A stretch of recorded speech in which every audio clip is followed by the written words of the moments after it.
How's everybody doing? Yeah? Awake? Yeah? That was awesome, Vicki. Vicki teed me up beautifully, as I knew she would. I'm going to tell a story about what happened here in Connecticut, and many of you could come up and tell your story, so my story is no better than your story. I just happen to be given the opportunity to present it. The story is about partnering, and you all said that this morning. You all said that without partners, without key stakeholders, we can't get the job done. So this particular partnership was led, I think, in large part by the Black and Puerto Rican Caucus, so representing the legislature.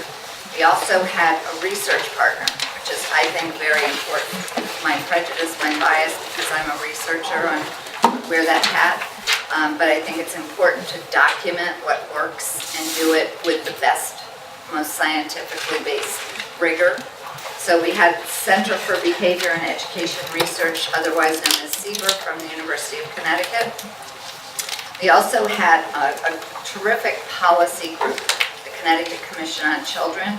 So when you get the PowerPoint slides for this on your little flash drive, you'll see links, and the Commission's website is awesome. It's just rich with information that I think will support what you're doing. We also had philanthropy, which is tremendously important because, as we said, you can't do this without funding. Grossman Family Foundation, Linda and I have gotten to be very close, very good friends. We get very strategic at times and talk about what we can do collectively to impact. Literacy How is my organization, and we do professional development. So I'll tell a little bit more about that as we go. And then last but not least, absolutely but not least, in fact, most important, is having a State Department of Ed. And I don't say that just because Harriet is here. I say that because... But it is about me. But without having the implementer at the table, it's going to stop at a certain point. So really important that we have the State Department. We're very blessed to have that partnership. So are you driving or am I? Because I'm driving. Okay. The other thing that's so important, I think Peggy said it so well, and I think Peggy said it, but other folks have said it today, is that this takes years. It takes years to do this work. And for the government to say, you know, here it is, roll it out, do what we ask you to do, is so incredibly setting us up for failure. So to have a plan and to really plan ahead and to say, this isn't going to happen in 1 year, it's not going to happen in 2 years, it may not happen in 3 years. It takes time and it takes planning. So the multi-year plan that I'm going to share began in 2010, even though I have to say, and Harriet highlighted that this morning, that we started legislation in 1997 actually.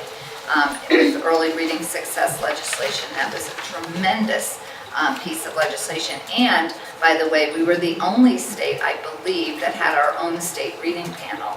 And a result of that state reading panel, which was synonymous with the National Reading Panel, was something called the Connecticut Blueprint for Reading Achievement, which was an unprecedented document at its time.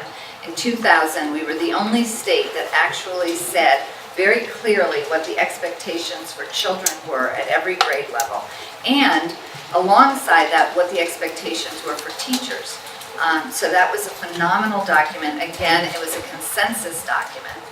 And the problem with the document, it wasn't rolled out. It was never rolled out, and again, that speaks to the importance of the implementation. You can have tremendous, literature, work, documents, but if you don't give people time to look and read and discuss, it stops right there. So that was us. That was the backstory. In 2010, the State Department of Education passed an important policy, and others have followed suit, which is wonderful, and I hope more will do the same, in that our pre-service teachers had to take and pass a dedicated reading test now called the Connecticut Foundations of Reading Test, It's really the MTEL, the Massachusetts test, which Sandy Stotsky wrote. And she will, as Beth mentioned today, was it Beth or Cheryl actually mentioned, she will go to your state and provide testimony to your legislature on the importance of that assessment, because that assessment is the only teacher test. Well, I shouldn't say the only. It was. Now there's another one published. The NES test is also published by Pearson. Another test that is, those are the only tests that are really based on solid research and evidence about what teachers need to know to teach children to read. So that was the first year. And this next year, we built on that, and the legislature passed the Achievement Gap Bill in 2011, which I'll tell you more about. Then the Reading Bill came into play, again, to build on the Achievement Gap Bill in 2012, and this year in 2013, we've just added some more teeth and more substance to the bill. Margie, can you just answer, are those passed? The 2012? Yeah, all Yes. are passed except for 2013. Yeah, period. PA 12-116 Yeah, with all those multiple components of case review. And I'll speak to that in just a minute too. So what's the big deal? Why is data such a big deal? And I don't need to tell you this, but we know from research that the school districts that do the best in educating disadvantaged students have become obsessive about using data to drive instruction. They've been obsessive. Look at the Florida story. The Florida story is phenomenal. They've had a longitudinal database and used Dibbles or the FAIR or something like the Dibbles since, I think, 1998. And they've been relentless in ensuring that all their districts use that type of data. Two of the last three winners of the highly coveted Broad Prize for Urban Education demonstrated that relentless focus on data. And we have to be careful because a lot of folks talk about, the assessment is the bane of our existence, right? You hear that all the time. Why? We're assessing children all the time. So we don't want to assess children all the time. We want to be teaching, but you can diagnostically teach if you're skilled. So that's another story.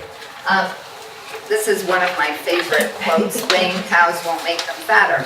So this is the point. We can't just test to test. We have to test and then look at the data, understand what it is, and use it to focus instruction. Marilyn Adams was at a Connecticut Reading Forum in 2011. She did a fabulous job of enlightening the folks in our state, many different stakeholder groups about this. And she was followed by Reed Lyon the following year in our next reading forum to talk again about the importance of assessment and how to measure progress using the right assessment tools to do that. So the Achievement Gap Bill, PA 1185, identified schools that would participate in a pilot study for the purpose of promoting best practices in early literacy to close the achievement gap. It was to have a research component, which was, again, I thought very important, and Grossman Family Foundation funded this grant, and it was their belief and their opinion that we should have a research component. And so the commissioner could accept funds from private sources to conduct this research. Again, Reed said, I quote, implementation of effective prevention and early intervention reading strategies is difficult if you cannot determine through assessment which youngsters are at risk and continuously assessing them. So you have a universal screening, but you also have to do the progress monitoring. And I found that that happens to be a lot harder to do than the universal screening. Why? We included in this Achievement Gap Bill a focus on reading assessment and encouraging research designed to determine the instruments, and then coupled with professional development, because the teachers have to know what to do with the data. And so many of them, I think that's what's frustrating to them, is that they collect all this data and they might even look at it, but it doesn't necessarily mean anything unless you have pretty intense embedded professional development. Whoops. Did I skip one? Yes. So the goal of this particular grant and this particular study was to pilot an alternative reading assessment system. So it was beyond the dibbles. It's a real system. It's called M-Class Reading 3D. It's published by Wireless Generation, which is now called Amplify, actually, recent development. It includes the dibbles, which I know Vicki has talked to us about and others have mentioned, and it also includes an informal reading inventory, much like the DRA, called the TRC, the Text Reading Comprehension, where you can look at children's reading behaviors as well, that's more focused on comprehension.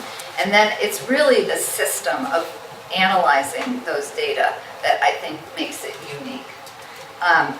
We had mentor support and professional development through my organization, designed to assist the teachers in the use of the assessment data. And the WHO was a competitive grant process. So we had districts, the lowest performing districts, eligible to apply for this funding. 5 school districts were selected. The school districts had to have a minimum of 3 elementary schools apiece, because we randomly assigned those 3 schools to one of 3 conditions. We had 2 experimental conditions, one that just received M-Class, the other received M-Class and a mentor. The 3rd condition was a control condition. So in the first year, 10 schools were involved in the study. In the second year, the 5 schools came on, and that's actually this current year, came on and served as a control group in the first year. So Vicki showed you this triangle, and what I attempted to do, maybe it's a little bit of a stretch, but what I attempted to do is overlay what I thought were important ingredients that we happen to have in this particular study and in this particular scenario. We had the right assessment tools, because you have to have the right assessment. With embedded professional development. I've heard this over and over again, and it's music to my ears. We cannot do this without embedded, systematic, explicit, differentiated professional development. We had the State Department of Ed and the LEAs helping us with the systems and facilitative administration. You have to have the State Department doing this piece. These are the organization drivers that have to be in place. And last but not least, the leadership. So we had the caucus, tremendous leadership, and our state leaders providing that leadership. And we hope that with those 3 triumvirate, we'll make some headway. What I want to say here is that we had, and Harriet can vouch for this, and we had many difficult conversations about this. Many still having difficult in the sense that, you have to be honest, you have to be very transparent, you have to say unpopular things at times. And you all have talked about that, I think that's incredibly important. And having relationships, as many of you have talked about, is how you do that. Without a relationship, without a respect, you can't have those honest, transparent relationships. The other piece that has been mentioned by many people, and certainly those of you who represent parents at the table here and came to this process as a parent representing a child, we felt very strongly, and again I'll look to Linda. Linda and her group and her trustees really push on us to do something substantive with regard to parents. We often talk about the importance of parents, but we don't always do what we need to do. I don't think we go deep enough. I don't think talk about transparency. I don't think we're transparent enough with parents. So in this case, we wanted to teach the parents what the reading assessment scores really meant. Well, you can do that with the dibbles. You can't do that with the DRA, right? A DRA 12 does not tell a parent what the child is actually struggling with. But a dibbles showing a little running man in the red or the yellow or the green tells the parent and alerts the parent that that child is struggling. And then encouraging the school leaders to share that information. We had 10 principals last year, only 4 of them sent the Home Connect letters home to their parents. This year, I'm happy to say that all 10 principals, and now we have another 5. I believe we have all 15 principals sending those letters home. Yes. Are they worried about referrals to special ed, or why did they want to send them home? I think they were worried about parents coming and blaming the school for not teaching their children.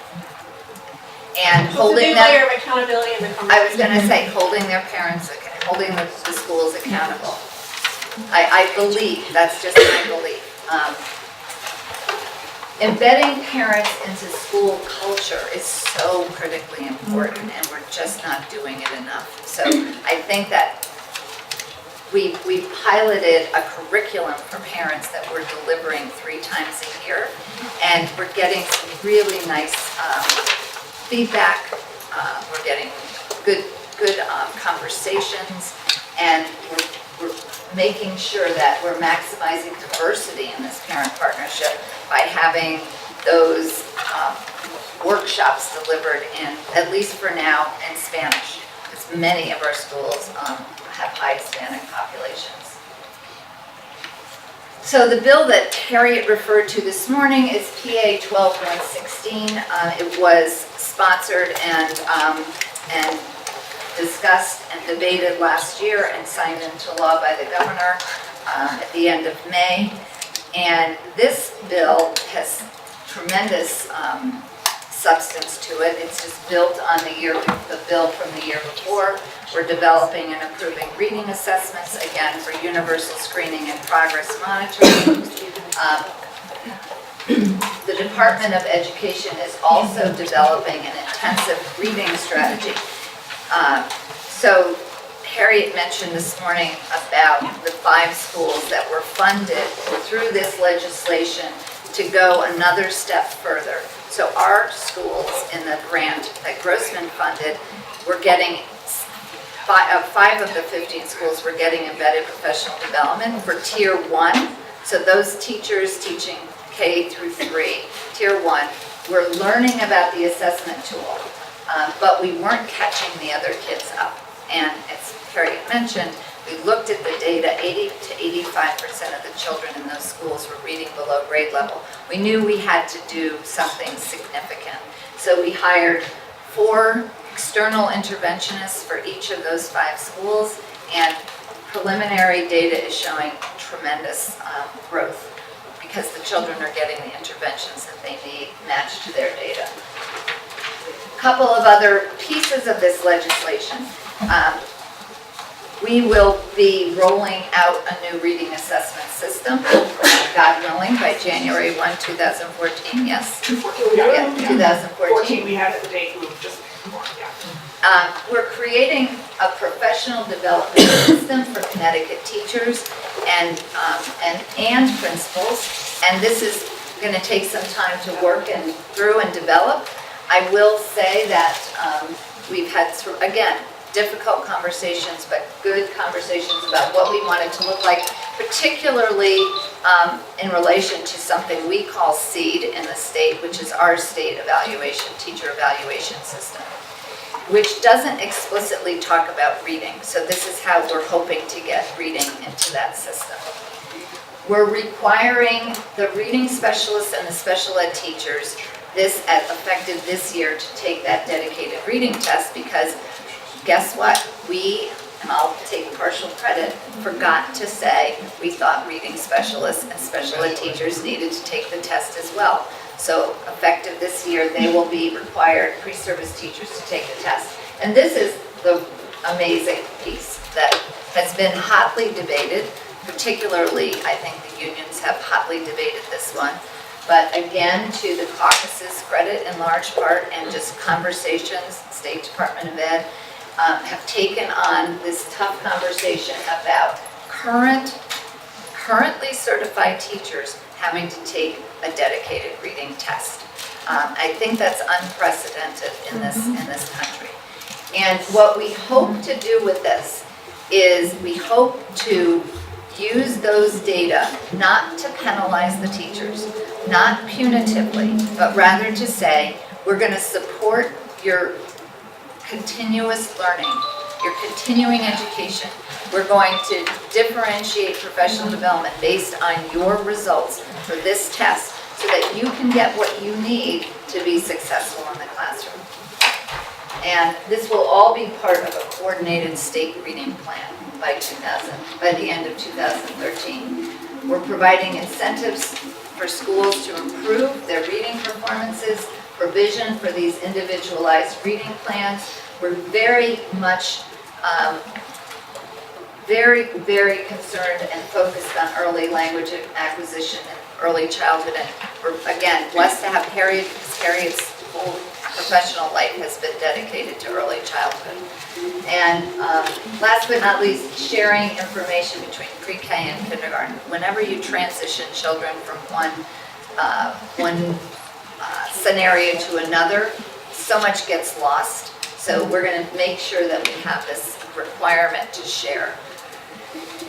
And the goal of all of this, particularly for the K-3 literacy initiatives, is sustainable reform. So as you can see, what we're trying to do is build. And we've taken certain initiatives and said, how can we sustain it? How can we scale it? To the State Department's credit and to Grossman's credit, Grossman said, we'll fund this for 1 year for those 10 schools, a second year for the additional 5 schools, and then it's the State Department's baby. And to the State Department, the state legislators credit, they put the money into the sustaining of those 10 schools because they asked to be continued for another year. And we don't know what's going to happen. Everything is still in flux. Our legislative session doesn't end until June. So we still have another 6 weeks to sort out many of these points, but I believe that we've made some terrific headway, and just want to close by saying it's not the strongest of the species that survives, nor the most intelligent, but the one most responsive to change. So thank you very much.